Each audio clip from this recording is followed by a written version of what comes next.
It's go time for the Real Kyper and Bourne show. Justin Bourne, Sammy McKee, Derek Brandale, Jen Rolnick, and yours truly, Nick Kypreos, for the next 2 hours. Going to be a good show today. I don't know. I'm feeling it. I feel underdressed well, today. I'm sorry you guys did not get the memo today. You look like $1 million, bud. Well, I don't know about $1 million. You look really good. Canadian or U.S.? Canadian. League minimum at the very Tonight after the show, I will be joining the Toronto Maple Leafs for a night with the blue and white, brought to you by Rogers, of course. Yeah. And all proceeds going to the MLSE Foundation. Just a quick shout out to this foundation because they do an unbelievable job closing in, I guess, on $75 million. That's money that's been raised and going right back into Ontario. They do an amazing job of empowering youth and changing lives, building facilities, and playing a small part with the Leaf alumni tonight. Nice. On what should be a great night. Now, will you be dealing a little 3-card Monty tonight? Yeah. What am I expecting? Yeah, it is got a casino kind of Rory. What is it? 20s. Roaring 20s. Roaring 20s. There we go. I thought you were saying Rory. I mean, Rory McIlroy. No. But You heard it here so first, I don't know. I may be watching over a couple of crap tables. Listen, you got to get the money out of the people's pockets somehow, and if that's what you got to do, you do it. Well, Hide all the aces in the deck and play blackjack. Well, Keep in your wherever sleeves. you're watching and listening, Sportsnet 590, Sportsnet 360, Sportsnet Plus from 4 to 6. We're glad you are with us on this edition, Leaf edition hour of the Real Kyper and Bourne show. Of course, we're going to get into the details of what we saw last night between the Winnipeg Jets and the Toronto Maple Leafs. But you got to start with the biggest story of last night, and that is, of course, Ilya Samsonov posting his second shutout of the season, 32 saves. And since coming back from his stint, his break, his demotion, I don't know what you want to call it, clearing waivers, he's gone 2-1 with a 1.31 goals against average and a save percentage of .944. Now, small sample size, but raise your hands. Whoever saw this coming. No, not going to be raising mine. You? My hand is firmly by my side, fellas. No, not at all. And Okay, listen, then raise your hand if you believe again. well, that's a bigger conversation. Okay, all right, let's have that. Okay, and You that's can't not really just, answer that with a hand. That might not be just a yes or no Right. quick answer here. But you want to go to his soundbite first before we dive into this, or do you want to have a few thoughts yourself now? Let's get the human vibe out of the gates here. All right. For our first Kyper's Clipper, let's give it to the man of the hour last night, goaltender Ilya Samsonov. Clip 1. Jeopardy music, please. And You got it, Sammy? I'm just. Do we? Do you want me to read it? No, I think we have it, don't we? Derek, is it not in? Maybe I put it on. Okay, carry on. all right. Okay, it's really just summing up 3 words. No, here. Which is? Sammy, am I going to... It should be in the folder there for you now, Derek, and you should be able to let her rip. All right. Try this again. I mean, I can't look this good and not have the clip. How I said, I almost cry, because the time is fans is loud, it's important for me, a long time I didn't listen to this, and this is huge, thank you again for all the fans. It's really hard not to have a soft spot for this guy. I agree. He's a really genuine guy in these interviews, and he seems to be trying to say the right things. He even, when asked about the big save, the 2-0, he was like, I just try to stay in the moment. He's saying all the right things, but I almost cried as a nice little, it's been a journey. Yeah, I think it's easy to feel this way now when he's playing well. Right. I don't think anyone was feeling like, it's it's good for him. Feeling good for him when he's playing like crap. I don't think I could talk out both sides of my mouth. I was never going to miss him again if they never played him again.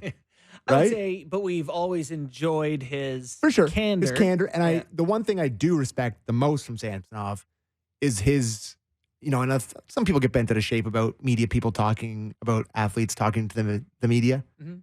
But the fact that English isn't his first language, and regardless of the situation, if they ask him to go in front of the media, he goes out there and he does it. Yeah. And it's not his first language. And he clearly, like the way he talks, and he just gets through it. He does it. He looks you in the eye, tells you what, like, that does matter to me. Yeah. So that part of it I get. But, I wouldn't, he probably wouldn't be talking this way if he wasn't. If he gave up 6 Yeah, last anyways, night. Yeah. Fair enough. What is clear out of the get-go since he's returned is just his demeanor, his physical presence in net looks much different than what we've seen coming out of training camp, and then the battle to regain that look that he had last year, losing the net, Yeah. not square to the shooter. Well, Kip, we talked about like the over pushing that he was doing, like over, desperation, whatever. Great example is the 2-on-0 save, where the first one, and he's pushing across to make it. Typically, when he was playing poorly, he'd have pushed himself into the corner and he wouldn't be near the crease to make the second save. So as much as the 2-0 is a little bit of luck involved, that's, a pretty good tactical save. He stayed in the net. What happened down there? On that play? No. Oh, just In- for him to fix it. For him to be gone for, a week Mhm. and come out, like, is it just the mental health, getting away from the whole situation? Well, yeah. Is that what it is? Well, first of all, I'm the first one to sit there and say the one thing that I question is, are the Toronto Maple Leafs going about this the right way?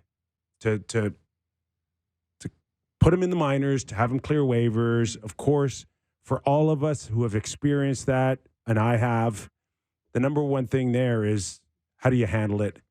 Where is your ego checked in all of this? Right. And some guys can dig themselves deeper into a hole, and then some guys can get themselves out. So, I tip my hat off to the Leafs or their coaching staff or whoever's behind those decisions to say, as of now, at least it looks like you made the right decision, that you just had to get him in a place between his ears, more importantly, on anything technical or physical. Now, let me just play devil's advocate here and say, the last 2 games he's played where he's played very well, he played Seattle without Seattle's best players, and Seattle's not a very good offensive team. Winnipeg Jets, pretty good offensive team, but they're without their best offensive players in Scheifele, Morrissey for most of the game, Velarde. So you're playing 2 very neutered offenses. He made some great saves, not taking anything away from him. I'm just saying it's not the same as playing Vancouver, Edmonton, Boston, Florida. Fair, very fair. And to me, you answer that question about raise your hand if you think he's back.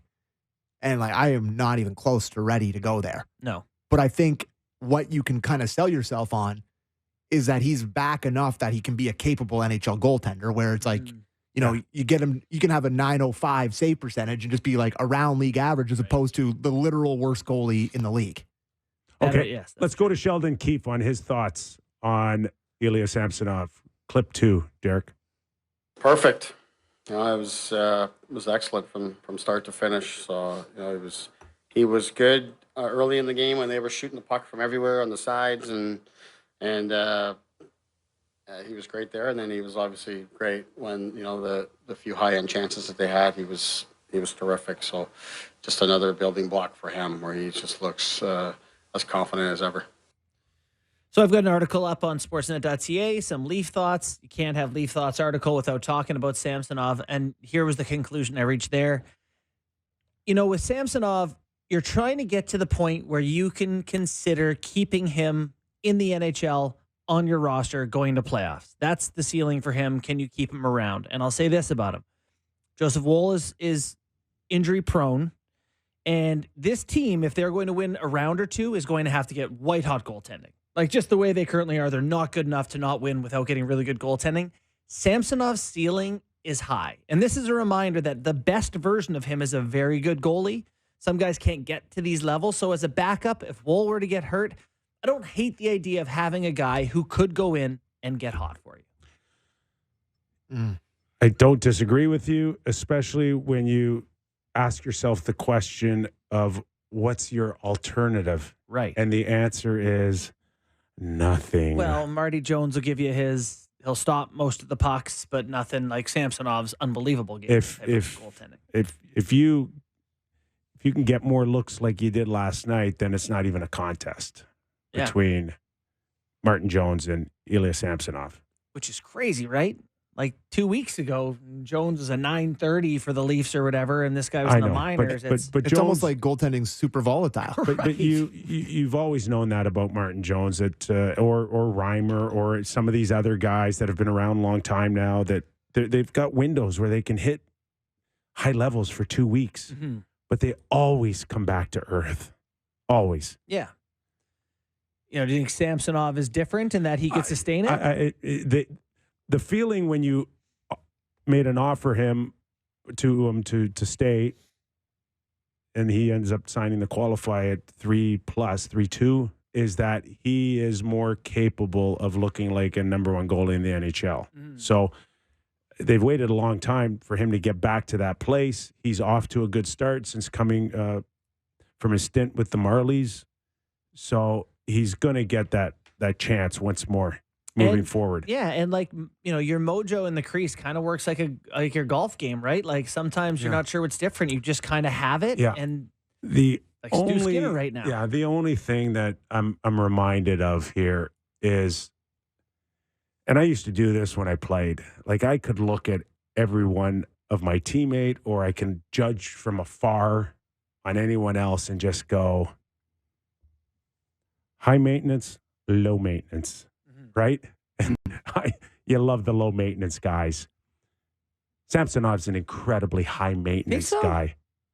Look what you've had to do to get him here. That's been about his performance, right? No, it's about everything. Yeah. It's just about getting him to a place where you hope that you didn't need so much of an effort to get him there. Saying the right things, giving him breaks, giving him days off, all of it. It's just he's a high maintenance guy. And just think about the work that he's had to do now. Can he hold it? Can he hold it? Like, there's some guys that can just hit high levels, and you just don't have to worry about them. You don't have to stroke them. You don't have to kick them in the ass. They just go out there, and they just can do it. Yes. Yay, Morgan Riley. Can Samsonov now be kind of just, left alone, or is he a guy that you got to constantly remind to focus, the to ultimate, not let bad thoughts coming into your head? Is he fine now, right? It's the ultimate, is Samsonov high maintenance or low maintenance? I think the answer to that question is, do you know who Hannu Toivonen is? You do? Okay, then he's high maintenance. The fact that I know that name, which is the AHL goaltending coach's name, it's become a story with this guy. So he's taken a little bit of, and that's probably why, on the other side of that is why Martin Jones keeps getting chances with these teams where he's not that great, right? Because he's low maintenance. Does his job, goes in there and he's like, he's not going to be great, but he's not going to be coming off the ice like he's on death's doorstep every time he has a bad game. This isn't something that has just dropped on the Leafs' lap here. If you've watched Samsonov's career and what had happened in Washington, if I had asked anybody in the Washington organization, is Samsonov high maintenance or low maintenance, what do you think they would say? Yeah, he's here. He's here in Toronto for They a reason. let him go. Yeah. First round They pick. let him walk out the door as a unrestricted free agent. Yeah. Nobody he was a restricted free agent, and they non-tendered him, right? Like that's what makes you an unrestricted free agent. Yeah. Right? When you don't get tendered, you become free to walk out the door. Baseball term, maybe. I'm getting bleeding in here. No, but anyways, they did not qualify him, which made him free to leave. Yeah. That's signing with the Toronto Maple Leafs. Yeah. But if he can just now, if the Leafs can now just not worry about him moving forward, and you feel like he's off and running, then that's great. Yeah. But if this is going to be an ongoing thing, then it gets difficult. It sucks a lot of energy out of you. Well, it just might have to, because you don't know that Joseph Woll is going to come back and be great either. So. I'm far from convinced. Yeah. I'll say right now. I loved last night. Thought he was excellent. So clearly it's progress. Yeah. Since he's come up. And you want him to go on Saturday, right? Absolutely. Yeah. How can you not? All right. Samsonov, of course, saying last night that he almost cried from the reaction from the fans. So I That's asked right. you, did 19 other guys almost make Leaf fans cry last night? Oh, Yeah, I wouldn't say Sheldon loves all of it. Do you want to start with the Yeah. coach here and get his take? Sure, The let's do that. overview of the game, please. Clip one. We couldn't execute a pass. Didn't have a lot of life. Didn't have a lot of energy. Didn't have a lot of legs. Now that we've won the game and everything, to me, it looked like a team that was still on the plane and still on the West Coast. Like, that's what it looked and felt like. You talk about it, right? I think that's a little overblown, that whole thing. But sometimes it does catch up to you, and that's what it looked like here tonight. So we get out of here with 2 points. Liked how we did stay with it, and we had to kill some penalties there at the end and find a way to get the second point. Get out of here. We'll get 3 sleeps before we play again, and I expect us to be a lot better, as I'm sure they will be when they get in their building. He's talking about, I think that can be overblown. I think he's talking about the theory that teams coming off a long road trip come home and usually pee down their leg a little bit. yeah.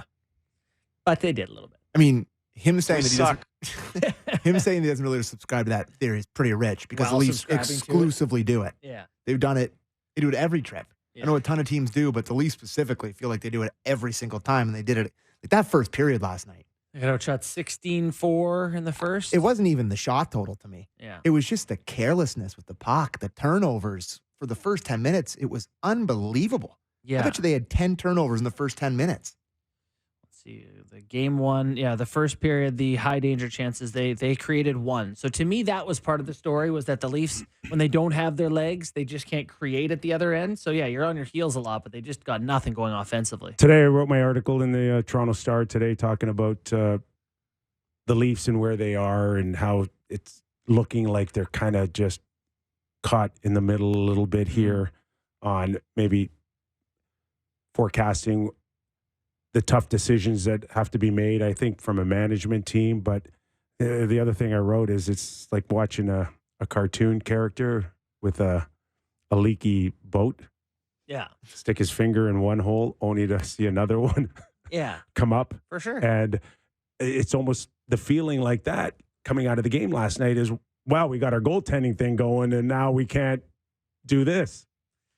Yeah, it's you're not wrong. I think that's the hockey season. I know the best teams have seasons, where it's like it's relatively smooth, but for most teams, it's a little bit of plug the hole as you go sort of thing.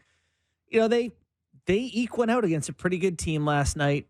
The big thing, Kip, if you're talking about holes, and Sam, I thought you had a really good sort of quote tweet. Kevin Papetti had the tweet about the depth scoring.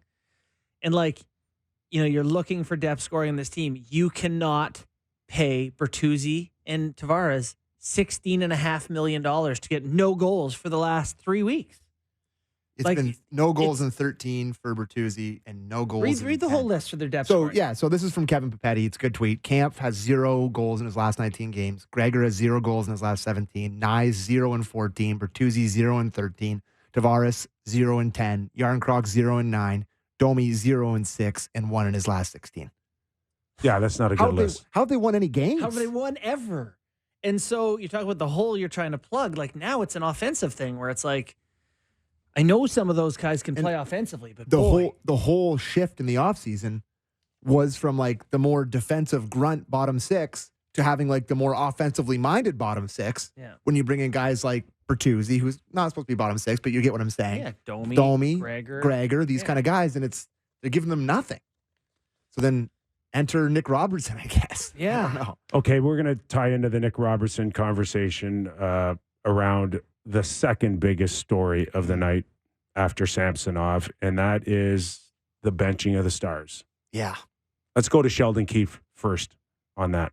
Obviously, they make a mistake in that spot, and it's a chance for me to hold them accountable and get some other guys involved to go out and do the job for us. But those guys have, as we all know, those guys have been excellent for us, and they carry the mail a lot of times for us. And tonight, they made a mistake, and others had to get a chance. They've been excellent for us, and they're my friends, and I like them. And They I made a hope they like mistake. me, and it's all good, and we're all good, right? Everyone's cool. We're all cool. You think he's overdoing that?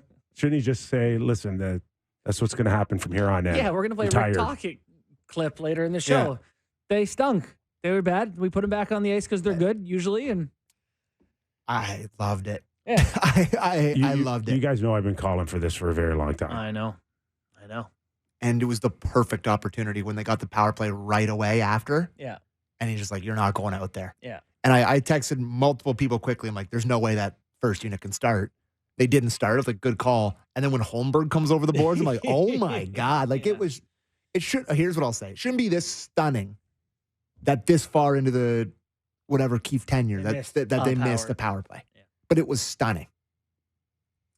I don't understand why it's taken them this long. Mm-hmm. And I agree. Can you, is half a season enough now to train them to be more accountable when they've been absolutely running his show for the last 4 years?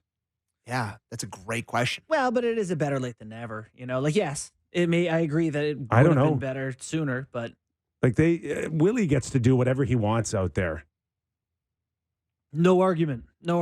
Which is not much he's for the last little while. He's such a touchy topic because, I think back to the Vancouver game, to the absolute non-back check on Garland. And did we work the next night against Seattle? And he gets passed by Riley, and the guy Riley's trying to catch on the back check.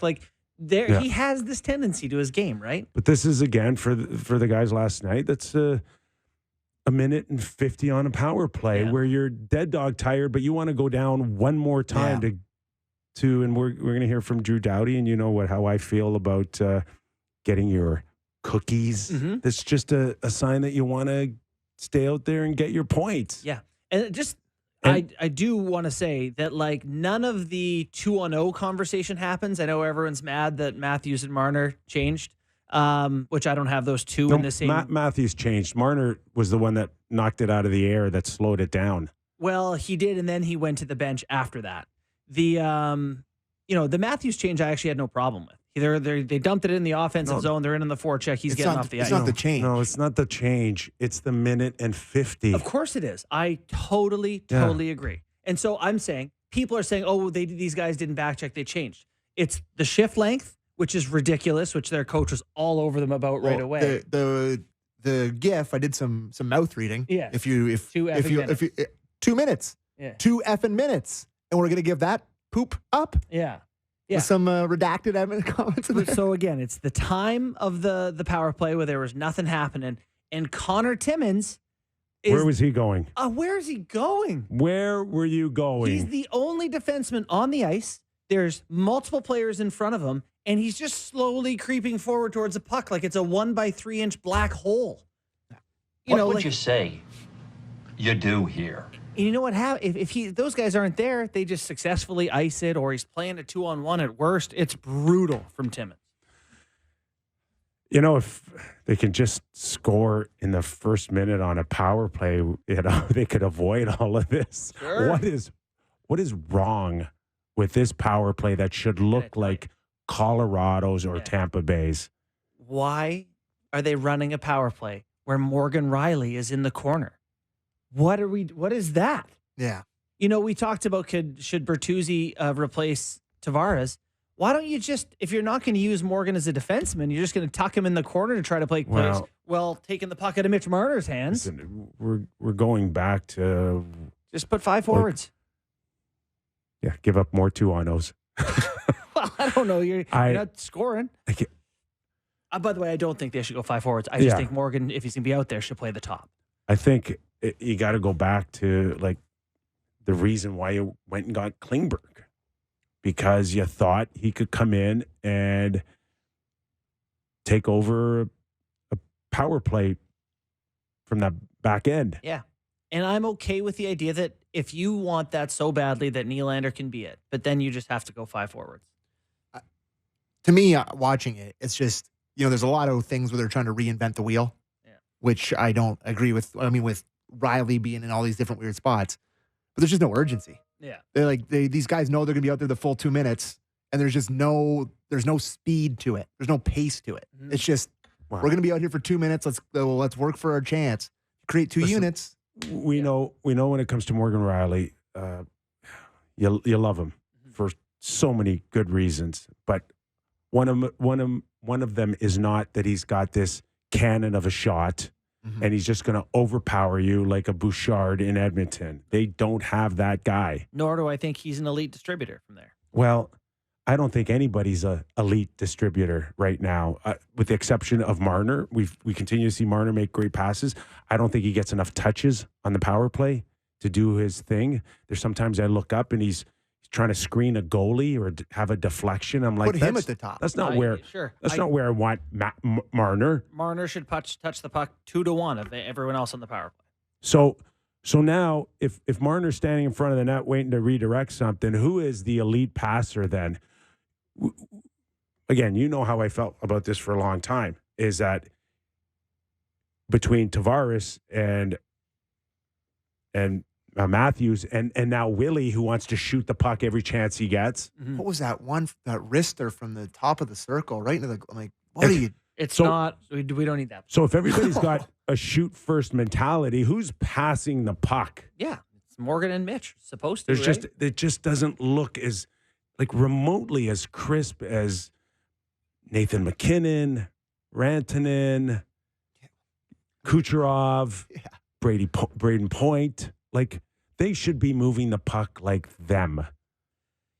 Yeah, I mean, it's not something they have done well. They are great shooters, and their power play has been in the top. Were they second last year, maybe even first the year before that? Like, they've had success with this. It's never looked consistent. And there are times when we can watch a power play and go, they did everything but put the puck in the net. Yeah, but also, Kip, it has been shut down in the playoffs. So not last year, they were decent in the first round against Tampa Bay, but in previous years, it had shut down badly.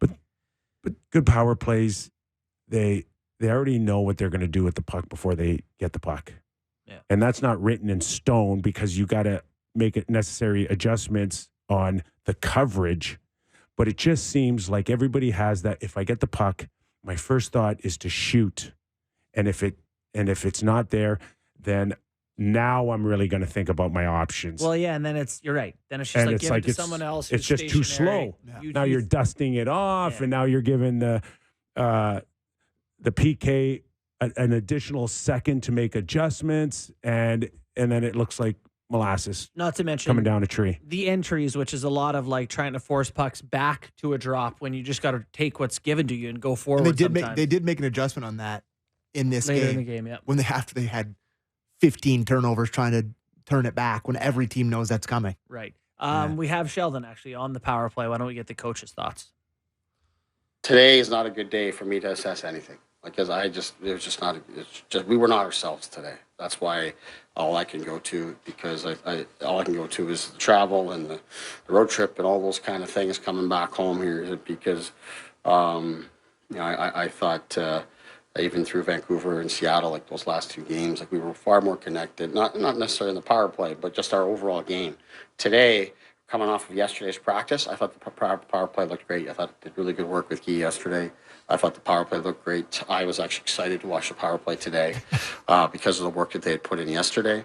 But once I saw how we were playing in the game, I wanted nothing to do with the power play because I had a feeling it was going to look like that, unfortunately. I got to tell you, I love that assessment. But what? I love how he throws in that he covered both sides?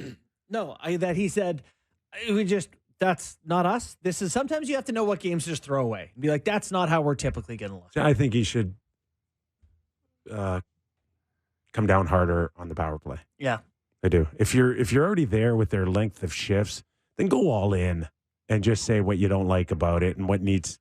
I mean, within reason, but don't. I don't know. To sit there and say that there's something that you like about that power play, to me. Well, no, he liked the way they practiced going into the game. And he loved to mention Guy's name. Yeah, he did kind of submarine old Guy. He said, I thought they're working great with Guy, who does this power play. Yeah. The guy who runs this, he's been doing a great job. Yeah. Right? How often is he? I mean, he mentioned his name a lot earlier in the season. That's the first time I've heard in a while. Good for you, because that one went right over my head. Guy's working on the power play. So. Yeah. Did really good work with Guy yesterday. Yeah. Oh, man. Robertson? Which brings up to over 3 minutes of power play time. I don't know if Nick Robertson's ever seen 3 minutes in the NHL on a power play before. No. My guess is he didn't. Max Domi, I think, just had under 3 minutes. So what are the odds now that even if the big boys get a sense of urgency here, that it doesn't go back to just being the norm now, where these guys go back to being a minute and 45, a minute 50 Saturday night? Will we see Nick Robertson more on a second unit where they go a minute and 10? I don't want to see 10 seconds left in the power play. 10 seconds left on the power play. I don't want to see a minute, whatever, and then Nick Robertson's unit. I want to see this unit do better. That's what I want to see. So you just Status quo, Borny? Hey, go big or go home. Well, no, I'd have no problem with some tweaks, but I'm sorry, if it looks as bad as it has the last little while, 1 minute and get your ass to the bench. Yeah. The Nick Robertson point, I know we've got to get to Gaz here, but I want him to play with Matthews and Marner for 3 games. 3, maybe 5 games. I got no problem with that. Why not? At this Nyes point, hasn't done anything. Holmberg hasn't done anything. Bertuzzi hasn't done anything. This guy shot the puck in the net 7 times, 4 times in the last 7 games. He's, give him a chance. Yeah. Matthews seems to pass it to him, which is a weird thing to say, but he seems to defer here and there. Yeah, Matthews passing, very weird. The one thing you got to remember, though, is over the last few years, whatever they've tried there, they've, go back to Nick Ritchie, go back to anybody. Yeah. Bigger bodies that can handle the boards, go get the puck, drive the net, create holes. At 5'9", I'm not sure what you think he can do besides shoot it in the net eventually. I think it's January, and I think this is not when you're getting teams' best, and I think you have no depth scoring, and I think you're just maybe this guy. Just give me a chance. Maybe there's a little give me a chance. And if he heats up and his price goes up, love it. Yeah. If it doesn't, you instead of trying to trade an AHL guy, you say, look, he's been in our top 6. We've really liked him this year. He's got 4 goals in his past 7 games. Yeah. He's really getting hot. I don't know. I mean, at this point, why not? He's worked hard, played hard, can score. Yeah. Okay, we'll take a quick break here, and we'll ask Luke Gazdic, who joins us, Sportsnet hockey analyst, former National Hockey Leaguer. We'll ask him his thoughts on Nick Robertson getting bumped up to the big line. You're watching and listening to Real Kyper and Bourne. We're back after these words. Welcome back to the Real Kyper and Bourne show. We welcome in Luke Gazdic, who worked the game between Winnipeg and Toronto last night for Sportsnet. Get his thoughts. Luke, how are you, bud? Thanks for joining us. Good, Kip. Barney, how you guys doing today? All right, are we people need to critique a win? Is a win just a win? 2 points, let's move on from last night? Is that what you took out of it? Or besides Samsonov, or where do you want to start? Oh, where do you want to start? Honestly, I'll take the positive, man. It's close 0-0 game the whole way. I'll take the positive out of that they played in a close game and finally, I know it had to get to regulation, but finally got the job done. That's a positive, but there were certainly a number of things that weren't great. But man, I had a coach tell us when I was young, he never liked to get after us when we win. I generally hate critiquing after wins because at the end of the day, you get the 2 points. But there were definitely a couple things that we can have a chat about. Yeah, maybe the power play was something that we talked a little bit about. I would say watching you guys in the broadcast last night, you had some commentary on the power play, not being sure about the time and place for the benching. What are your thoughts today as we wake up looking at that unit and, the decision by Sheldon Keefe to sit those guys down then? Yeah, I mean, this is an interesting one. I am, first and foremost, I'm very, very on the side that players should be held accountable, not necessarily for their play, but for their effort. I'm a big proponent in that. I think guys should be held accountable no matter what place you are in the lineup. I understand that if you want to set an example, that's probably the place to do it. On a power play, get them where it hurts, I guess. If that's what Sheldon's thinking, that's the biggest spotlight and the biggest opportunity to do it. I just don't personally agree with it in the sense that this is a 0-0 game. You have your 38 goal scorer on the bench. Power play has been a little cold, but is that the right time and place to flex your muscle and preach accountability in that spot. I know it's a tough spot for him, but I didn't necessarily agree with the timing, to be honest. I mean, that could have been their last power play of the game. Like, at the end of the day, are you willing to flex your muscle more, or like, are you trying to win this hockey game? Yeah. That's the thing for me. It's kind of a lose-lose, to be honest, because I get that he wants to do this, but I didn't love the timing. But doesn't the timing, Luke, give you a sense of how pissed off your head coach is that you're willing in a critical game at 0-0? Like, doesn't the message come across that much stronger that you would be willing to risk the game to send this message than doing it when you're up 4-0 against San Jose? Yeah. Honestly, Kip, I think this is a bigger conversation. I look at the team across the ice that they're playing against last night in the Winnipeg Jets, and I know Bowness is fairly hard on them, especially in the media after he has called out his players before, has called out his team before in a very emotional way.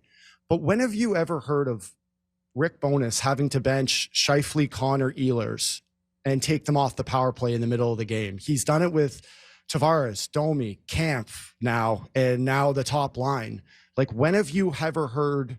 I understand the media scene's a little less there in Winnipeg, but he's not having to sit down his guys in the first place for effort, because effort isn't a question with the Winnipeg Jets. They might not play well every night. The offense might not be there, but effort is one thing you can't question with that team. You'll call them out after, possibly get mad at them in the room, but he doesn't have to sit them down. So I almost think this is a bigger conversation of where's the effort? I'm not one to critique top players, but I just know that it's a privilege to play on the power play in the NHL. And I think guys forget that sometimes. Guys get a little comfortable. And that's what I saw last night, was just guys that look comfortable, and they don't look like there's going to be any actions to their consequences. Or consequences to their actions, sorry. Yeah. You know, one guy who did last night probably appreciate getting some power play time was Nick Robertson. You know, he's a guy we were talking a little bit about earlier in the show. I think he played, you say 3 minutes last night in the power play? Over 3 minutes, Over 3 minutes on the power play, which I don't know that he's ever spent that the rest of his career combined. You know, I kind of feel like they got to give this guy a little bit of run, Gaz. I don't know. Like, he's one of the only depth scoring guys they have. What do you think about just trying to find some more offense from within and maybe opening up an opportunity to a guy like Robertson? I mean, I like the player. I do believe they're showcasing him a little bit right now and giving him more than he's had for that reason. But I do like the player. I love that he got out in OT. I think that's a perfect spot to use him a little bit on the power play. I'm glad he shot the puck a little more last night. He was firing from everywhere. But I spent my career coming in and out of the lineup as a fourth line guy. It is not an easy thing to do. And I can do it. And I did it as a depth player, energy guy, wasn't expected to produce too much offense, had to scrap more often than not. But for I would say more skilled guy like that, like a guy that's job is probably to put up numbers, coming in and out of the lineup is not an easy thing to do. So I feel for him in that way. Like, he hasn't been put in a great spot. I will say, with the caveat that he hasn't done himself too many favors, but I think he's earned the opportunity to get a pretty good look here to maybe maximize some more outcome out of him. Luke, coming out of training camp, it just seemed like the two main question marks was the depth on the blue line, and of course, can the goaltending hold up? Right now, you're probably still asking that question, but outside of Samsonov's heroic effort last night. But where else do you see the concerns now going between after the All-Star break to the trade deadline for the Toronto Maple Leafs? Well, man, Borny, I think you mentioned it in your article today. The depth scoring on forward is scary. And I cover a lot of Edmonton. I've seen this team for the past number of years rely on 97 and 29 to drag them back into hockey games. And now you're seeing a team out west that's getting scoring from all up and down their lineup. And it's equated to a 14-game win streak. And you look at all the guys that aren't scoring down the lineup, all the way down to Noah Gregor on the fourth line. I don't know why I picked him as an example. He's just one of the guys that hasn't scored in a while. And I think everyone thought that it was going to be on the back end and the goaltending, which it has been, but offense was never their issue.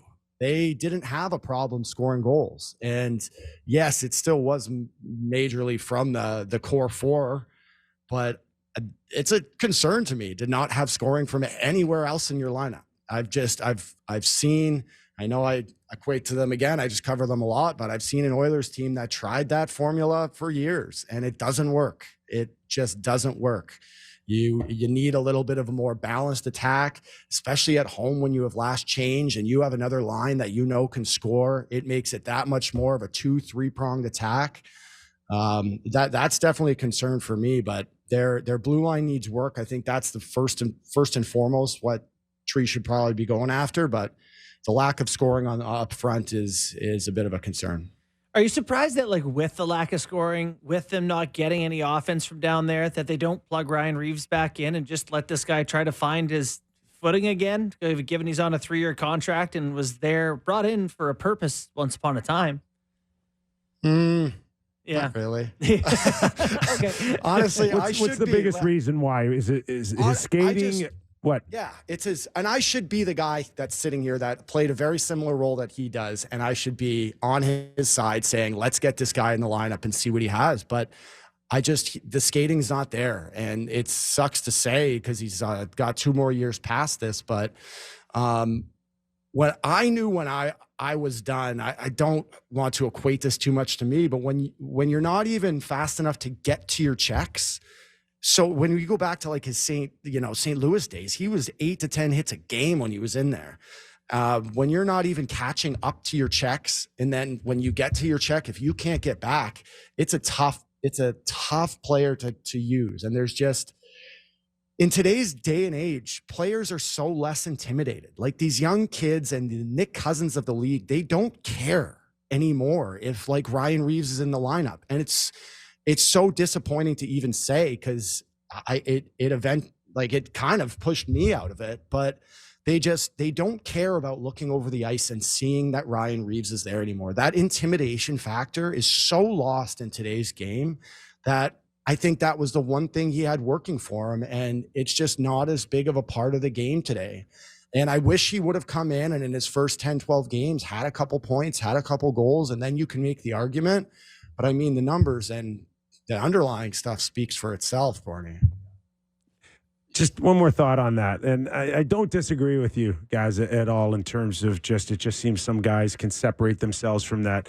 Oh, that's not my job, and I'll just keep doing what I'm doing here. But Is there not an opportunity for some of the kids today to come out of junior or college and kind of reinvent a little bit of that? Because if you're Brad Tree living in the Toronto Maple Leafs and you're that desperate for Ryan Reaves, why wouldn't I be a young kid to try to just find a way to kind of reinvent a role with old and new? 100%. I would be scouting, looking for guys. I don't know if I should have even gotten drafted to Dallas in the first place, but I was there for a reason and a role, and I worked my way up from the East Coast to the AHL to the NHL, and I just feel like there's players out there, there's still players out there that can play the Brady Tkachuk, Tom Wilson, maybe not be as huge and big as fast as them, that can play depth roles. Throw out some PTO invites to camp, but yeah, you just see less and less of it. It's more of an attitude thing though, Kip. My last year in the AHL in San Diego, average age on the team was 21 and a half, and I couldn't believe the way that players came in instantly with entitlement, talked to their coaches, talked to their teammates. There was maybe 1 or 2 kids. Sammy Steele's one that comes to mind that I just remember thinking, what a great kid. This got a good head on his shoulders, confident, quiet. Then there are the other 5 or 6 that walk around like they've been in the league for 10 years. So for me, it's more of an attitude thing that guys don't even want to do that anymore. But there's still players out there, and I hope we see a couple throwbacks come up through the pipe soon, because the old guard is turning over. Don't even get me started on that conversation. We could do a 2-hour show just on that alone. I would I miss it. I miss it. Well, look, really appreciate your time. coming on our show. You're welcome anytime, pal. Keep up the great work. Thanks, guys. Have a Thanks, good one. guys. Appreciate it. Luke Gazdic, Sportsnet hockey analyst. So what are they going to do with Revo? Yeah. Well, they didn't have to make any decision. We assume that Bertuzzi's continuing on his leave of absence Maybe off his the wife roster. is continuing to give birth. Who knows? Maybe it's the world's longest birth havoc.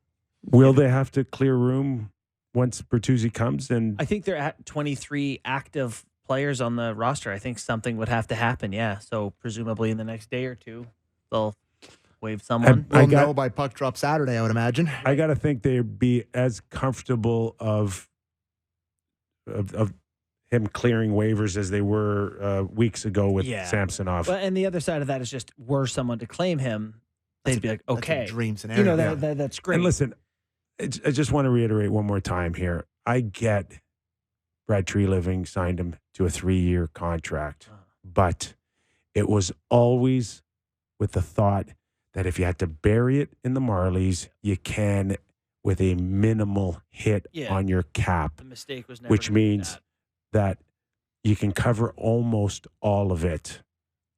You just right. expect 1 it point. by January You can 1st bury. year. Right. You can bury 1.1. Did you say? Yeah, 1.15, I think. Yeah. So it's not that big of a deal, everyone. Well, and even if you said to a team that has a bunch of cap space or contracts or whatever, hey, will you just take this guy and play him on your AHL team? We'll give you a 7th or something. I'm sure you could arrange something. Yeah. What are you giving away, Sammy, on our show? Big one today, fellas. From February 1st to the 3rd, the All-Stars are in Toronto for the NHL All-Star Weekend, and we'll be giving away tickets to the different events and episodes today and tomorrow. Today, we have tickets for the 2024 Rogers NHL All-Star Game, the hottest event in Toronto with Matthews, McDavid, Crosby, and all the league's best players descending on Scotiabank Arena. Really appreciate the read, put Crosby in that list. That's very nice. To enter for a chance to win, text in today's code word, which is Rogers, to 590-590. We'll have one last code word in tomorrow's episode, so be sure to tune in. Today's code word again is Rogers, fellas. Boy, how much time do you think the person who comes up with code names spent last night thinking about the code name? They nailed it today. Oh my gosh. Like it's They looked up and they're like, oh, they saw the building. They saw the side of the building and said, "Oh, I got a great idea." It's kind of like when you got to send someone money and come up with a word, and it's a struggle. I mean, if you're still sending money, here's a PSA: if you don't have auto deposit on an e-transfer, you're a psycho. But if you don't, you better believe you're answering the most embarrassing question of all time. When I put it in there, like you're getting something you got to answer, you're not happy. Yeah, fair enough. Yeah. I like that rule. Yeah. I know we're going to talk about this tomorrow as well, but is there a chance the Leafs can come out of Winnipeg with 3 or 4 points? 3's not out of Samsonov question. could do it's not Sam if he's Sammy again, like he was last night. Well, and can I just say, all this talk about, the depth guys aren't scoring, the depth guys aren't scoring. These are not bad hockey players who are done scoring for their careers. Tavares isn't depth, buddy. No, Neither is Bertuzzi. Tavares. That's what I'm saying. Yeah. That they're not done. Yeah. Like Tavares had 7 shots last night. He was actually by He's fancy stats. just needs a bounce. By fancy stats, he was their best expected goals for guy and has been on several occasions recently. Who expected the goals? Yeah, well, apparently John. He shot the puck. But it's coming. It's coming. So, yes, maybe they have a game led by Gregor and whoever else is on this team. Want to get 1 or 2 in before the All-Star break. What are they off? 8 days? 9 days? Too long for our show. I think it's the We're gonna 27th to the 5th. They're going to – you got to get off the schneid here. Stay tuned for our Seattle Kraken hour next week. All right. Thanks to Luke Gazdic for joining us in this hour. We're back on the national show. PJ Stock, former NHLer, will join us. Of course, the big story tonight, Patrick Waugh back in Montreal. We'll get PJ's thoughts when we return to Real Kyper and Bourne. Let's welcome everybody in to our national hour of the Real Kyper and Bourne show. We are live on Sportsnet and Sportsnet 650 in Vancouver, Sportsnet 960 in Calgary. And this hour of Real Kyper and Bourne brought to you by Bet365. Nick Kypreos, Justin Bourne, Sammy McKee, and eager on the on-deck circle, PJ Stock. Let's welcome him in. For those of you that can't see, he's got a new Zoom location. Jeez, this is high end. You're taking us into the executive suite at the Stock Mansion. I can smell the leather and mahogany. The mansion. Yeah, the mansion. You can smell the mahogany? Yeah. That's kind of what it smells like. Yeah, I redid my whole office. You always only get to see this part. I got a bar over there for the moment this is done. Actually, who's kidding? Who? I've been in the bar for the last 2 hours before I had to do this hit. I got a little seating area over there, a couple TVs up to watch you guys on replay later on. So I got a pretty good setup here. And how many Wayne Gretzky pictures did you suck him into signing for you? No joke. I didn't want to turn it now. I do it if, I just don't want everyone next time behind the scenes to get mad at up. I got my Rangers picture up on the wall from 97, 98, which was an Edmonton Oilers 85 All-Star team. This was 1997. And then we have Gretz and myself here, and I have a Gretzky jersey, and I have a picture. To PJ, it was great to play with you, Wayne Gretzky, 1999, it's last year. So, yeah, I'll go on about Gretz. The debate of when it comes to the greatest players of all time, and everyone has their arguments. I just give him my vote every time because he's one of the greatest people of all time. And that's what he was to me. And the jerseys mean nothing. It's kind of fun for us to sit around and have drinks and relax. But it's the Wayne Gretzky stuff. I promote him to anyone because he's just an awesome human being for me. Okay. We're going to get into Patrick Roy in Montreal. Let's go. No, just one more. Just one more. And it's Wayne Gretzky. Is this record safer now that Ovi's off to a very tough start? I didn't think Ovi was going to get there anyways, only because I thought no way. Him, I thought he had to maintain 30 goals a year for 4 more years. I think that's what it was, or was that give or take what it was? It seemed like a tap-in putt for him. 30 goals a year, and then for 4 more years, counting health, counting everything, counting the players around him, getting the puck. That whole team is that it's funny. It's a little bit what's going on in Pittsburgh right now. That whole core is just, it's kind of tough to watch it. He's his record safe. Let's just say that. I think it's very safe. Wow. Let's talk about Connor in another 15 years and see where it's at. But this one right now. Okay, for a historic franchise like Montreal, who's going to miss the playoffs again this year, how big of a story is this that Patrick Roy is coming in to coach against the Montreal Canadiens tonight with the New York Islanders? It's coming in at an interesting time because the Canadiens, again, there's been a lot of, we've discussed the Slafkovsky stuff. I got low expectations. The team this year, I had I understand where they are, but the fans of this team have wanted Patrick Roy to be a coach here for a bunch of years, and it just never happened for a lot of different reasons. And now he gets picked up by another team at the time where the Canadiens are starting to, they haven't had their best showings in the last few games. So it's going to be, I'm really interested to see how the fans react. Obviously he came back in the day with Colorado. But this is different. I think he stepped aside from the game. I heard him speak the other night, and he just sounds so much more polished, so much more professional. He talked about how we learn stuff, and as everyone does, and that Colorado experience was a great experience, I guess, for him. And he's in a good place. It's going to be interesting to see as the Canadiens are doing this, and Patrick Roy comes in. One of the arguments with the team is they don't have a lot of fire. Marty is he's an amazing speaker, but the team now, we're 2 years into the project and is sputtering, and we're seeing a couple of individual improvements, but the team's laid some pretty impressive eggs over the last little while, one mainly against San Jose. And it's, yes, they're young. Yes, they're trying to find, but we're 2 years in, and the team kind of, I'm not saying it's necessarily the case here, but often plays, in kind of the imitation of your coach, and Marty's very calm. I find the team very calm. Mm-hmm. I find them very passive. It needs some fire. I lose, but lose the right way. They've been losing the wrong way now for a bit. They're bringing in a guy who is as fiery. I didn't see a second game. I saw the first game, and behind the bench, he's as fired up as he was a player. I think he's way better at controlling himself, hopefully, than he did years ago. And I think the Islanders are only going to benefit from it. But I'm very interested to see how the game goes tonight and how the fans react. Well, yeah, I'm curious about that relationship in general. Like, people said here in Toronto that Vince Carter would never be a beloved figure again. They cheered him at a Raptors game this past year, which makes Sammy, my buddy here, upset. Where are the people of Montreal and fans of the Canadians with Patrick Roy?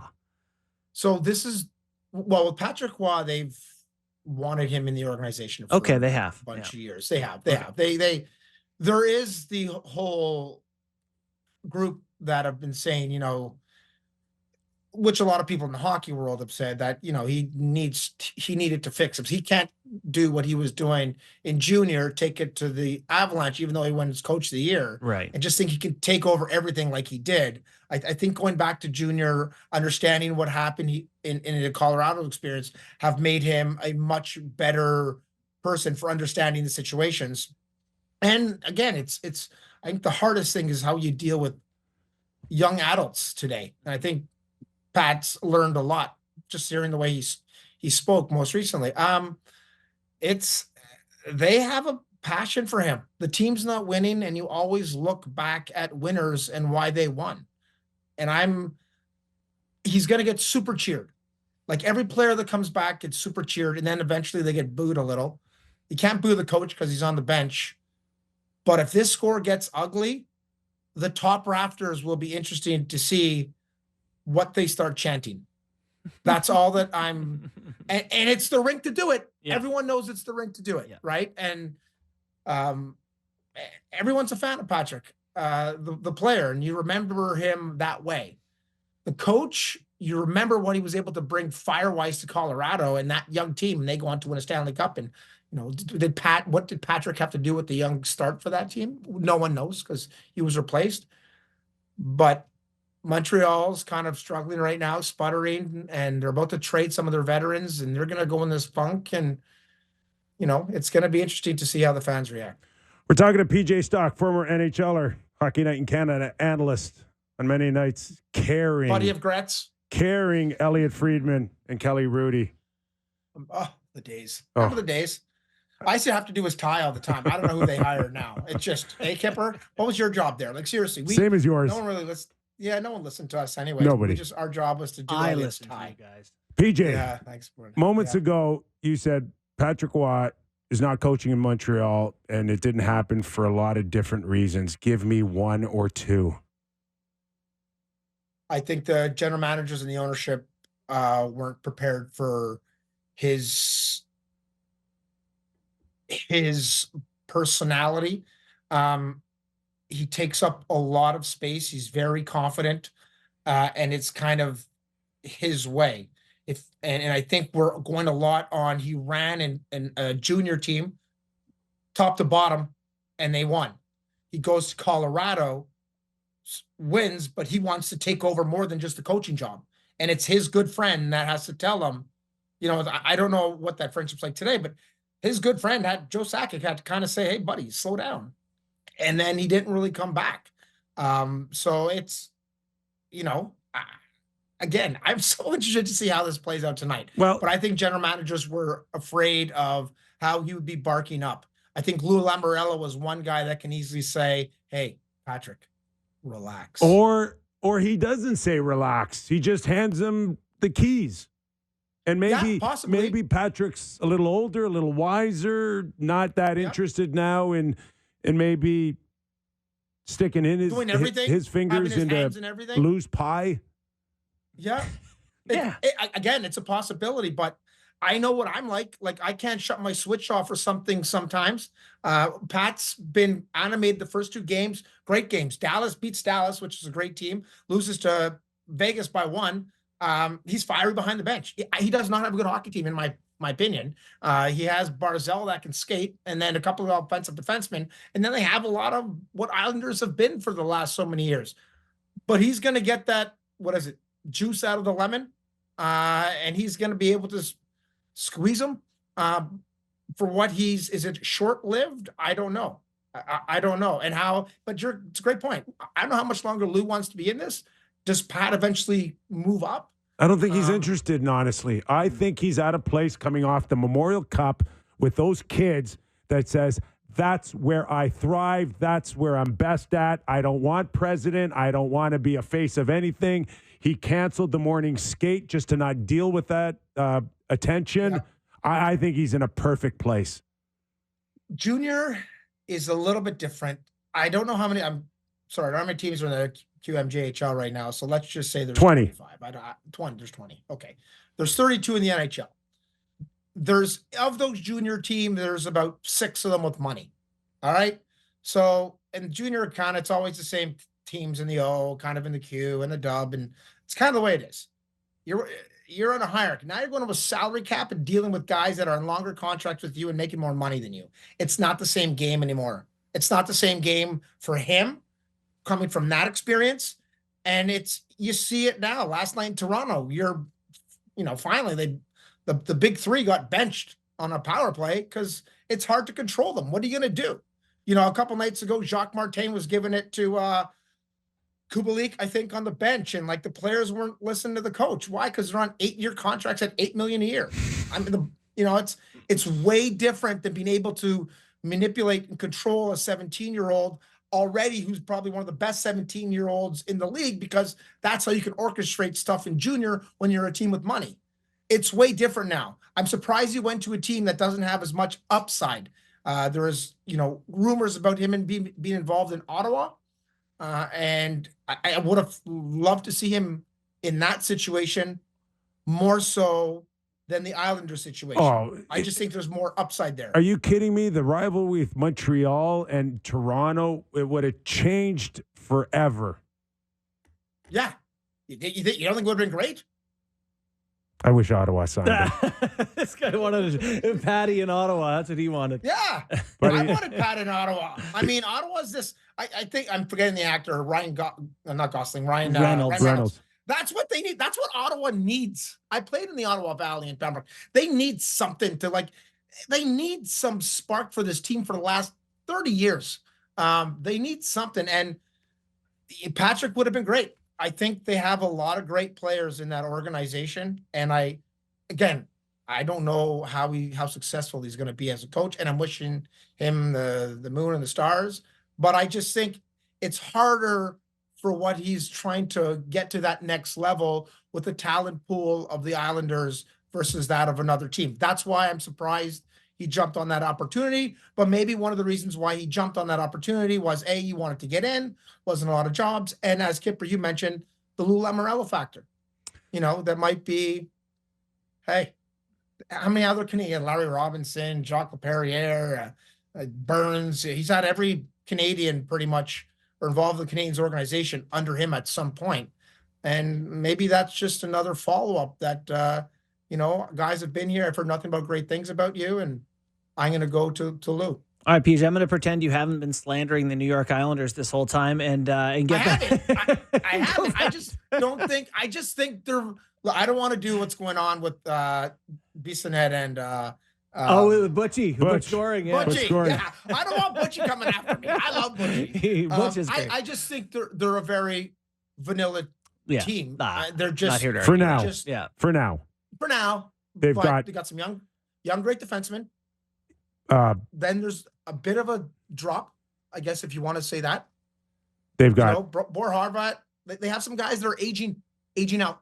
Yeah, you're right. You're right, because they've got Barzell and Horvat on long-term deals and Adam Pelech. Yep. But outside of that, in a year or two, this team could look much different. Yeah. It could. But, I could be taller. I could not have to deal with these shadows. I know. But this is they didn't bring Patrick in to just save the playoffs this season, guys. Yeah. There's a very good chance that they miss out, but they turn this thing finally around.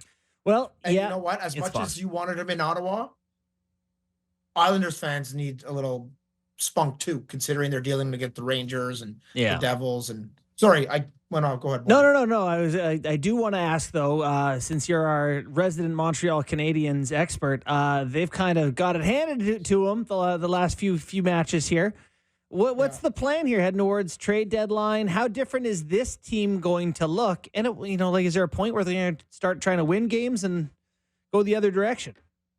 First of all, I'm the expert. It's not a Montreal thing. It's just a general expert label. you guys can't take in the mahogany right now. You can't right now. Or the pictures of Gretz splattered all over the wall. Buddy, listen. It's all right.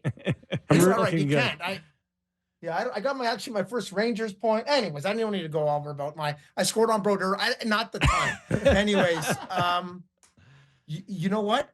They lose to teams. It's funny. They play great against good teams because we've been on the flip side because those good teams come in and almost think it's point night. And the Canadians' goaltending has camouflaged a ton of their errors in those games. I don't have every game for you, but on average, I'm going to say, besides the San Jose game, they've been outshot chances, like not just shot on net, as you like the shots that are blocked and shots that miss the net by almost 30 shots a night. A whole second game of shots these other teams have been having every night.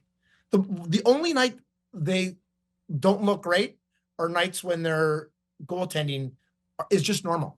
Their goaltending was teetering in the top 5. Where are they going to be?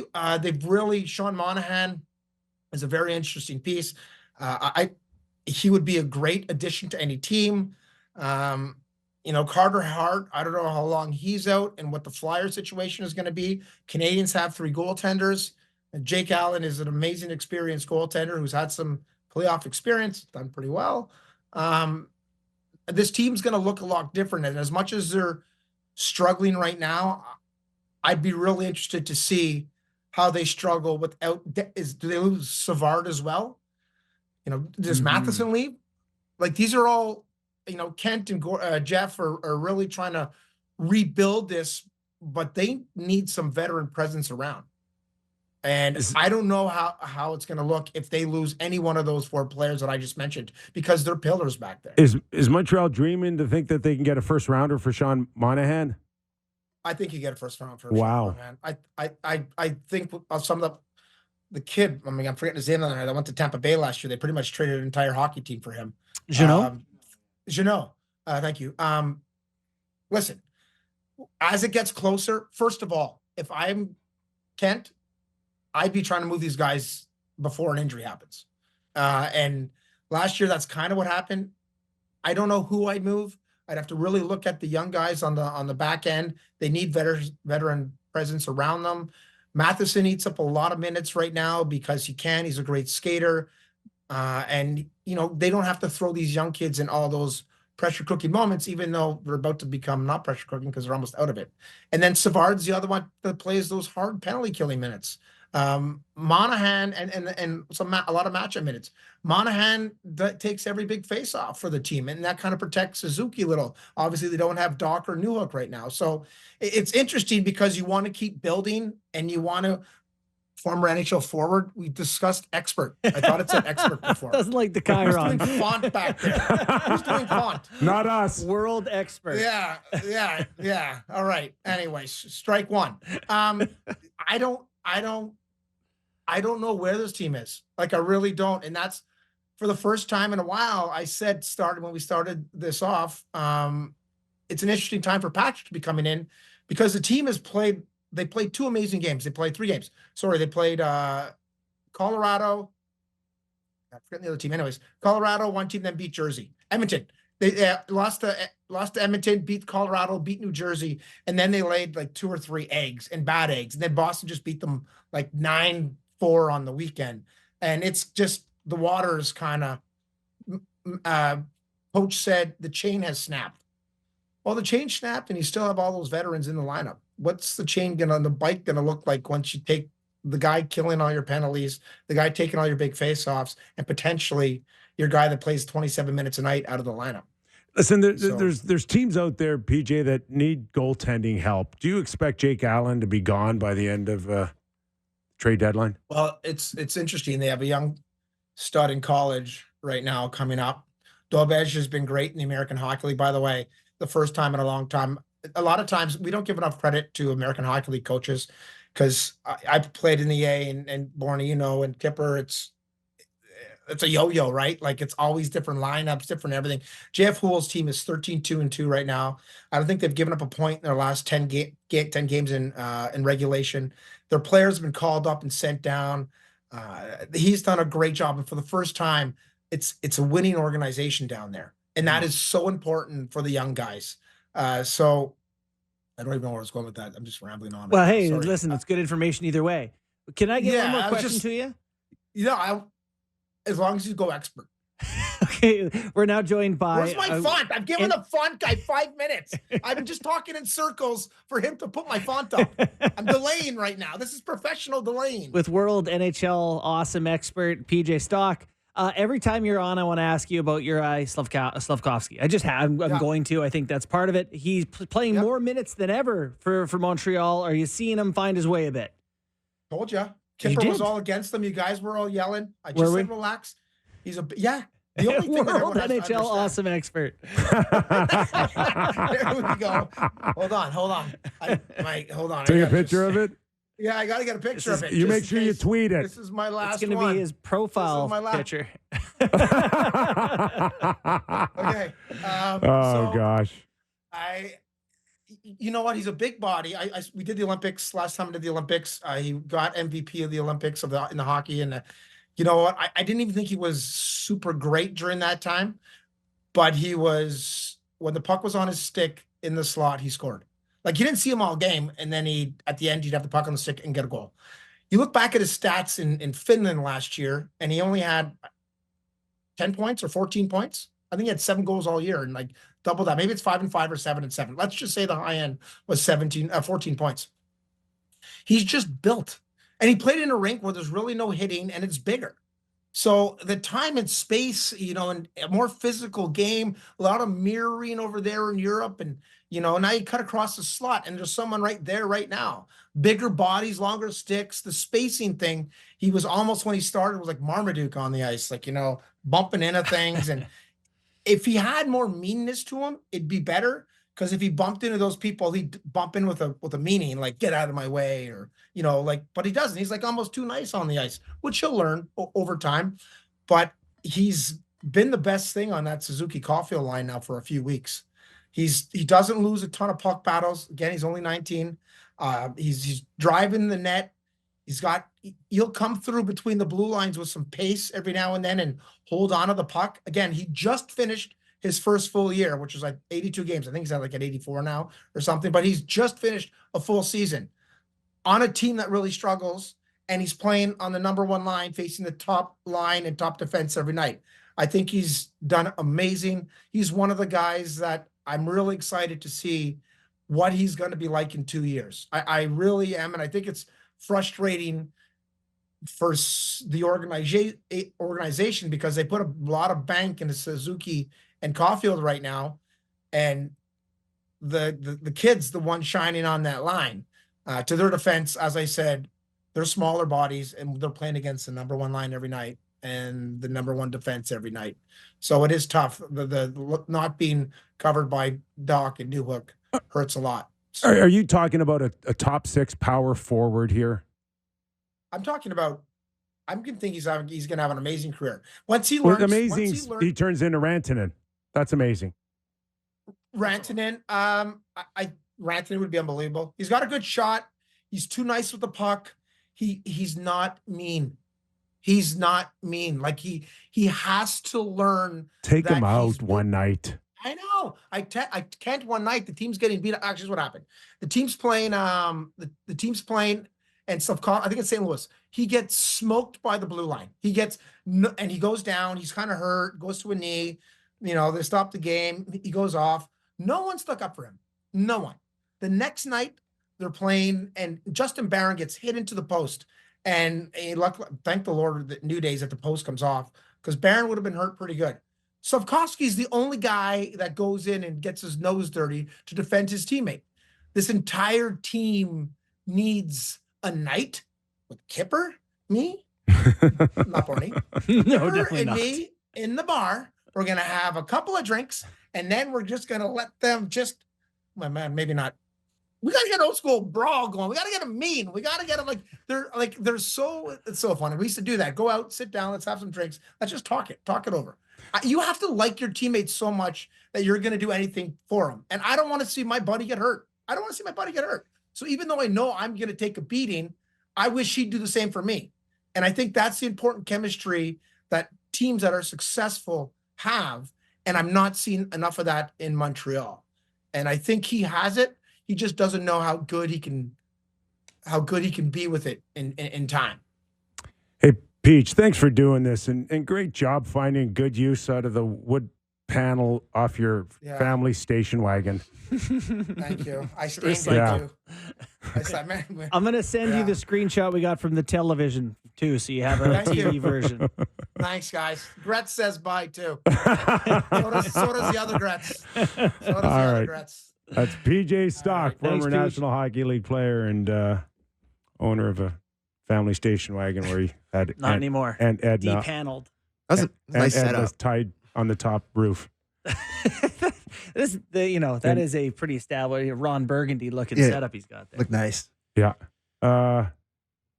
You like Slafkovsky can be a serviceable player, but will he be one of the faces of this franchise one day? I do wonder if you have to, and I mean this just a genuine wonder, not saying I think it's my opinion. I wonder if you have to get mean in the NHL at all. It really helps. It super helps. Oh my It super triple helps.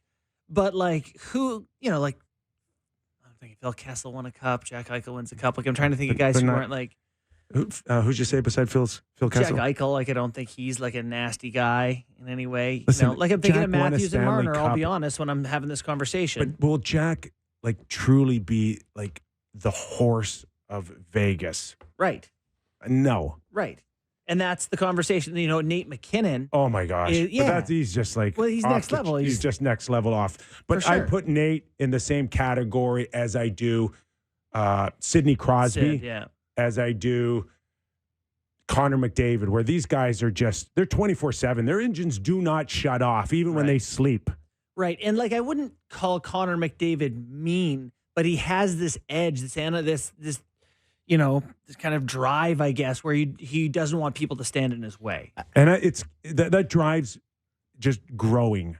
Right. Every day, every month, every year, he's away from a Stanley Cup. My question is, can you still be a team, in, let's say, 2024 to 2034, are you going to be able to win cups when you're just a really good hockey player? Is that going to be enough because the game is going to change Well, now enough? you're describing Austin Matthews? Well, it's that conversation, and it's about Slafkovsky, and it's about players of that ilk. Is the game moving towards them where they'll be able to have success where you couldn't before? We're really down to Brad May's famous real Kyper and Bourne quote. But you're talking about it helps. Is it necessary? Derek, you got it for us? I'd fight my mom to win another Stanley Cup. Thank you. Yeah. I really love my mom. I don't think I would. I don't know. I'm thinking about it. No I love comment. my mom, too. What's that? No comment. But my She mom, doesn't want to know the my answer. mom would fight with me to get a Stanley Cup. Yeah. Yeah, that might be the case on my end. Might have sent her in first. Yeah, I don't think it helps with Slafkovsky that he looks exactly like Pierre Engvall. Yes, Slovakian. He skates Engvall. and looks exactly like him. Yeah. So, anyways, game time, boys. Game time. Montreal Canadian fans are just cursing you now. It's true. It's true. Watch him skate for one shift and tell me that's not Pierre Engvall. It is. I'm sorry. Super Engvall. It is. Well, I bet you what's Engvall, a sixth rounder? I don't know. Engvall's got better. He's got better stats probably than Slafkovsky does. He also has a 7-year contract worth $3 million per. What a weird contract. All right, it's game time presented by Bet365. Visit the app for latest odds. Find out why it's never ordinary at Bet365. Must be 19 plus. Ontario only. Please play responsibly. Now, I just got to unfreeze my computer, but I want you to tell me, Borny, what you think the line in the Oilers and Chicago Blackhawk game is. Where is it? It is in Edmonton. You wouldn't be asking me were it not absurd, but I'll try. I'm going to say it's minus 450.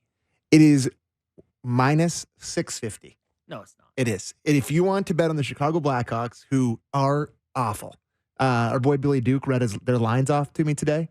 It's a borderline AHL, not borderline. It's an AHL team. I don't know that a line has ever been that low, but ever. It's ever. they're plus 475 to beat them and end their 14-game winning streak. Needs to be a mercy rule tonight.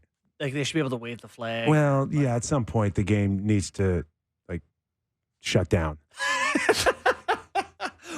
Every player agrees. We'll all be -2.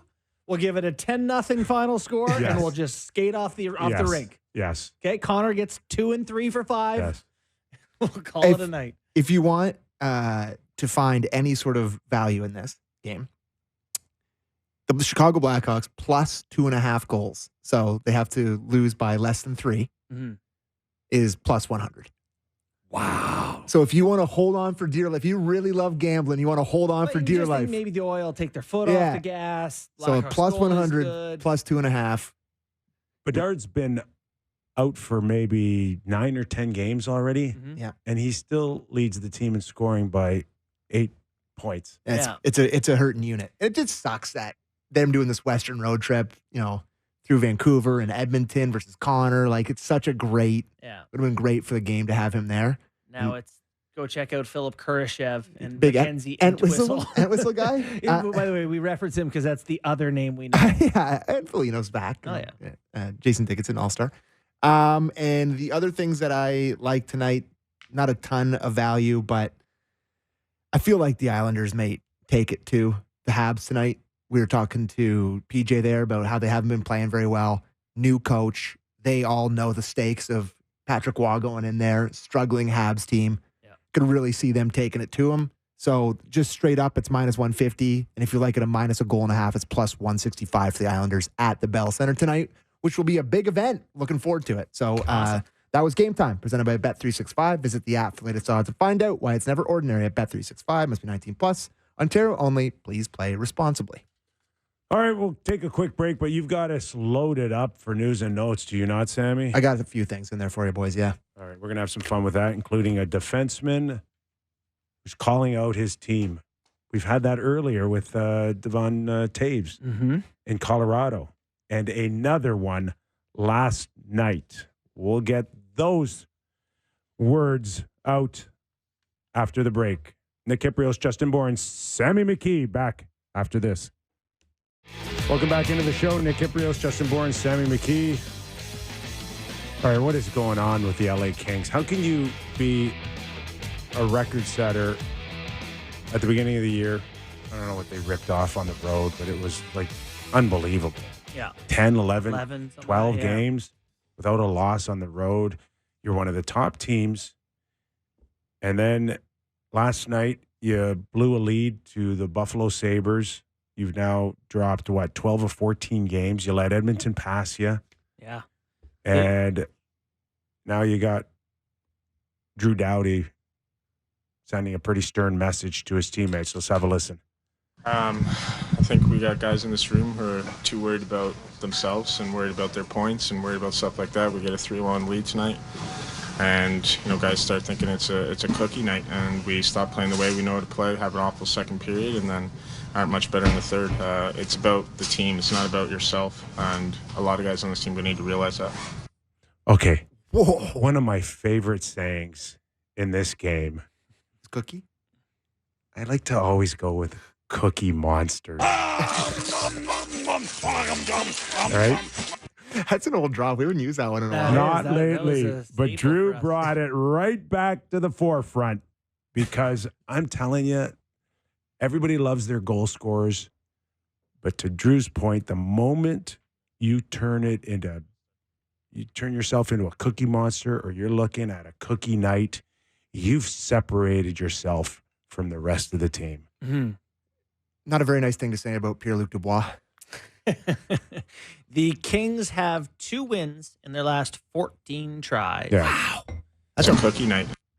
Oh boy, there's a drop. Yeah. It's a big slide. It is. Like they really, really have fallen off a cliff. So who's a cookie night? Like Kopitar is a guy that you're not talking to, right? Yeah. They've been through all the battles together too. Like they've won the cups. It ain't him. Like this guy gets it, and he's not sticking around to pad his stats. No. So is it Byfield, Kempe, Moore, Fiala, Dubois? In terms of like guys who are supposed to score, there's not too many more. I don't know. Like Pierre-Luc Dubois is so lucky right now. He's got 20 points in 45 games, and he's playing in L.A., where they have maybe one or two people in the media that follow you daily. If this guy was having the season he was having, still in Winnipeg, Toronto, Vancouver, He wanted to go to Calgary, Montreal, but Montreal, he'd be getting roasted. Yeah, Montreal was the place that it was so heavily talked about, right? Him trying to get to Montreal. Imagine. I'm just looking at the stats from last night. Kevin Fiala was -4. So maybe that's somebody he's speaking about. Sounds possible. Sounds. Our boy Trevor Moore, -4. Yeah. Philip Deneau, -3, which is surprising for him because he's a pretty responsible guy. And then the rest guys are lying. Pierre-Luc Dubois did score, but he was -1. So yeah. Head coach Todd McClellan last night, and I quote, "The stupidity that went into this loss is beyond explainable." But I'm going to try anyway, so come on in and take a look at the video.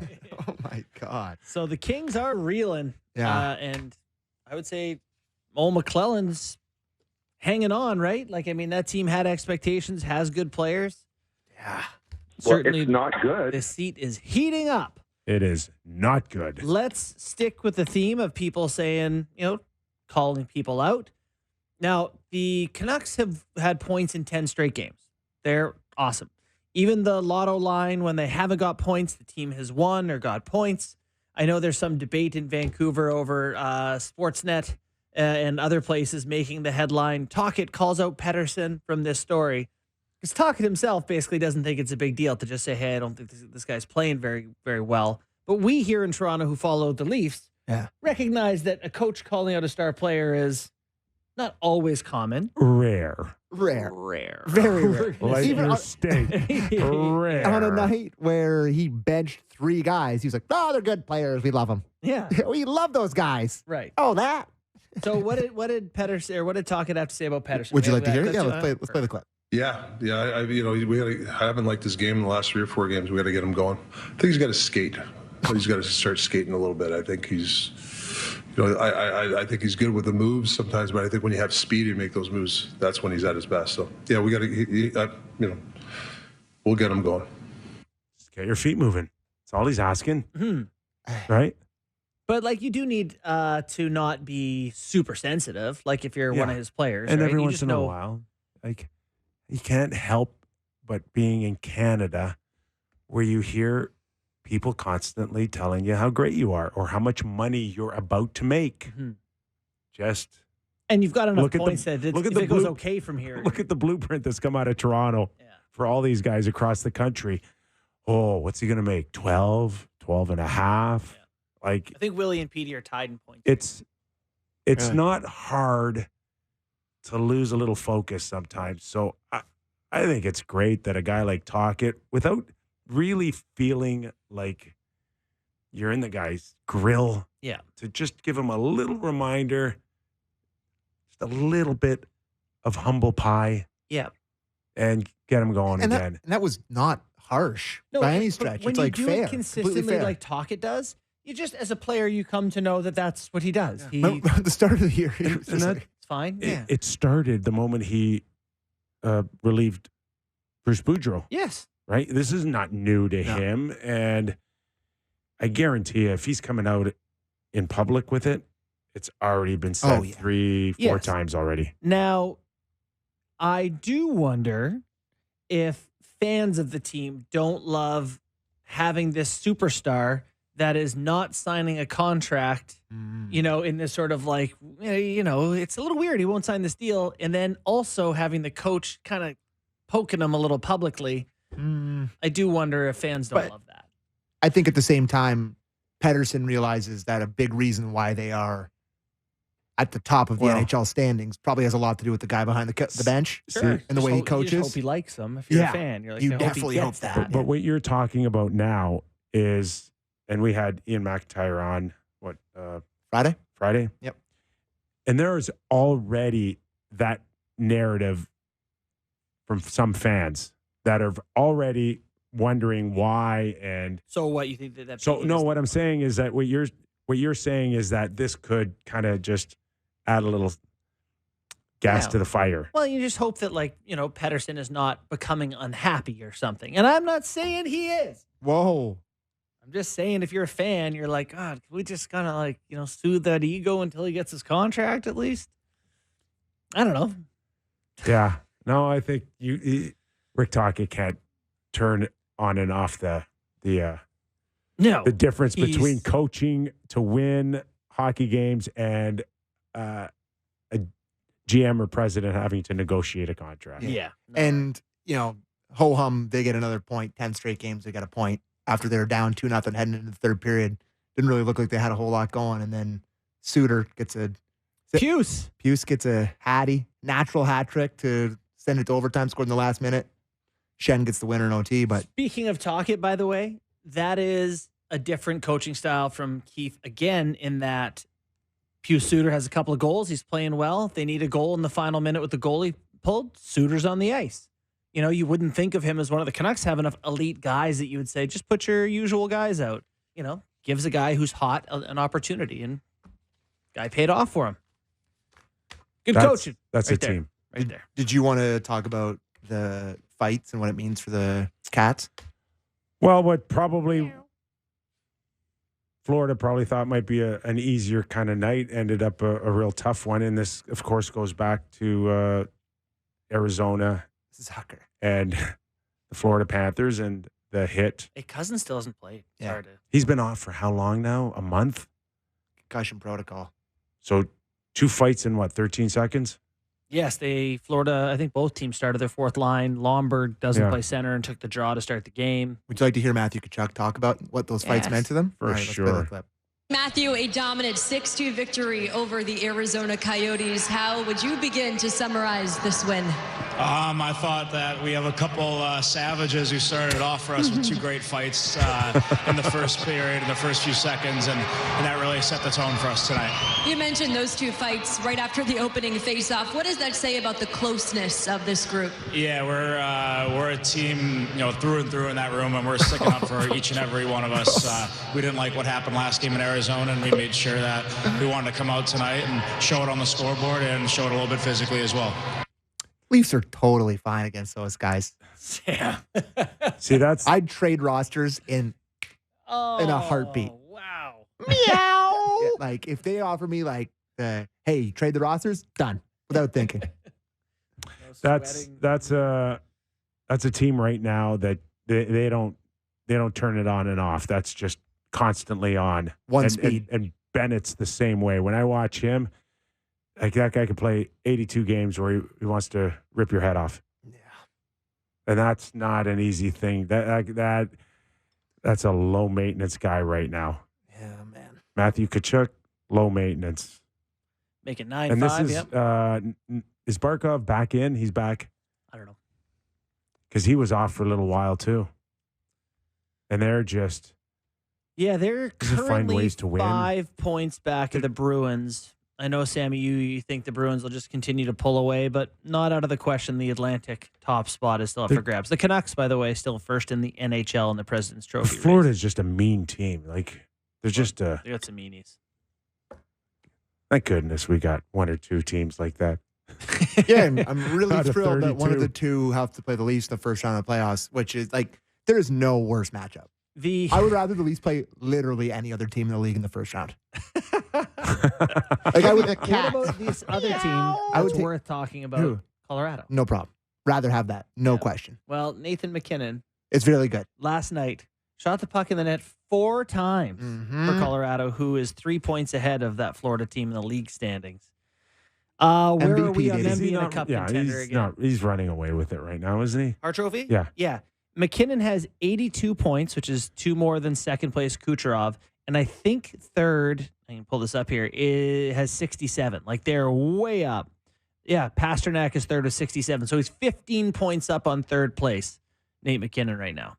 So 30 goals. You were saying, I think off the air a little bit, that Connor's slated to score, what, 35? 33 goal pace, 117 points. And that's, what was your point? Well, my point is just trying to make sense of it. Like, last year he scores 64. and has 152 points. So, why half the goal output and, minus 40 points? But the team is winning. So what's up? Winnipeg, Mark Scheifele scored 45 last year, 47. Here we go. What's he at? What's he at? 30 pace, He's 30 on goal pace for pace? 27. Yeah, and the team's a top team. Mm. 16, 70 goals, don't matter. Hell, Matthew scored 40 last year for you, and that didn't help the team any. I don't know. But Matthews isn't. He's doing great things out there, but more often it's not dragging 19 other guys with him like the other guys are. That's all. And so you think that McDavid has changed the way he plays? I just think. Listen, I mean, to say I've watched Nathan like I've watched Austin, I can't say that. But all I know is how the teams respond to their star players. And the greatest gift that you can ever give they're just better than Matthews. The greatest gift you can ever give your team is making other players around you better. That is the number one thing that you can do for your hockey club. Not put the puck in the net, not win scoring titles. Make players around you better, feel better, closer. That's what the Leafs are struggling with right now when it comes to Willie Nylander and Austin Matthews. Yeah, still. I'm curious to know what the Connor McDavid thing is, because I still watch a lot, and he's electric as ever. Like it's not like he's dumping in pucks now. Only dumped let him me a ask few you after his something. injury, Okay, he was hurt earlier in the year too. How much better has Connor McDavid made Zach Hyman? Like, how does this guy go from like a 25 goal scorer to now a 40, 50 goal scorer and a legitimate like star player? There's something to that. Star player. Who do we have on?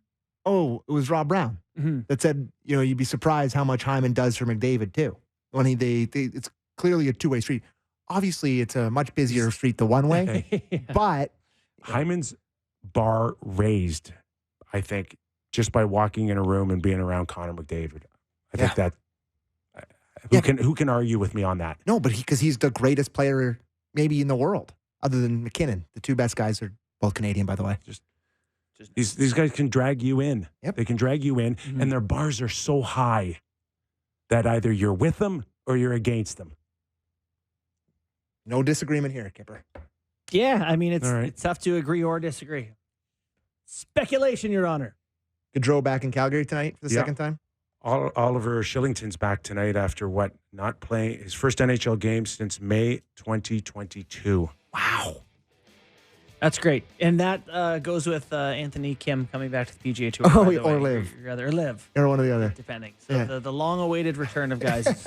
Love to see it. Welcome back. All right, our thanks to Luke Gazdic, Sportsnet hockey analyst, who joined us at the top of the hour. All right, boys, have a good night. Absolutely enjoy dealing cards tonight. Yeah, Kippy. Blue and white for the Toronto Maple Leafs tonight. Raise some money. Proceeds going to MLSE Foundation, who once again, I can't speak highly enough of the work that they've done over the years. All right, boys, have a good night. Enjoy your games. Patrick Waugh in Montreal. The big feature tonight. Enjoy it, and we're back tomorrow on Off the Rails Friday with Doug McLean.